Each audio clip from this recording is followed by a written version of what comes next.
Ndiani akambovimba nemurume akasanyadziswa? A Zimbabwean lady, Charlene Katere, ari famous ku TikTok uku, akaprepare everything for a lobola asi mukomana hana kusvika. Aiwa, kwakazvambukiwa lomunyaka. Welcome back to your channel. Please don't forget to like and subscribe. Kune vaya vanofarira manovel, zimshona novels or the novel narrative, handei kune nyaya dzenyu. So a Zimbabwean lady shared how heartbroken she is with a man who didn't show up on the day of lobola celebrations after preparing everything. Pakanga pakasonesewa, pakaitiwa deko, pakabikwa zvakanaka, asi murume haana kuita show up. Musikana anyora iye pa TikTok ndokuti nomunyaka is real guys, pindirai Mwari, and she's trying to pick up the pieces of her ordeal. Asi zvakatooma. Manetizens umwe neumwe ane pfungwa yake, asi pane vazogona kutextera Teo vakati ivo mukomana is married.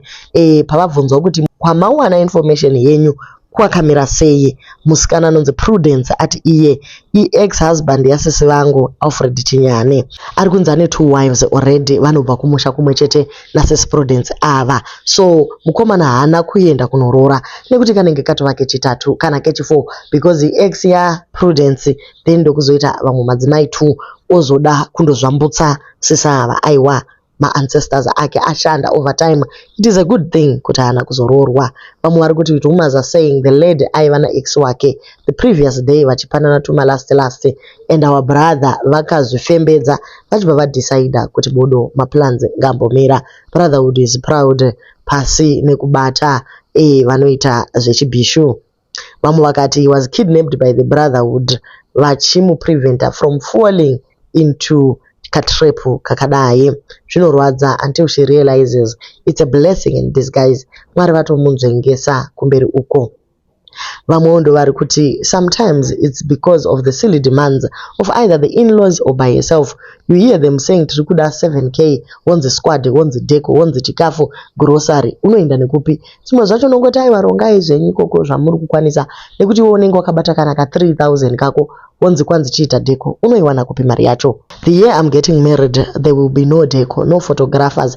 In case something like this happens, I will not melt in shame. Shadaya ati iye haangambonyarari kana mumwe murume achinge awina. Ati hakuna chimwe chingaita murume aregedze kubatikira musi wekuroora kunze kwechihulengende chaunenge wakaita.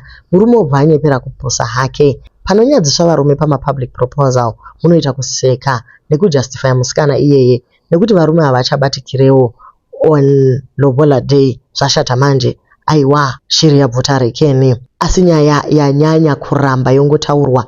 Kuna mai anesuva uya zvakare vakati the guy is married, akabatwa nemukadzi pasara 3 days dzekunoroora. So ndo nyaya iripo. Mukomana akatodecida kuti achanoroori nekuti mudzimai wake anga abata nyaya iyi uye atori nemadzimai maviri kudhara. So aiwa, zvambukings yaitika apa yakauma. Hatizivi kuti todini, tomunyaradza here kana kuti tocelebrate kuti aiwa regai zviinde zvisadzoka.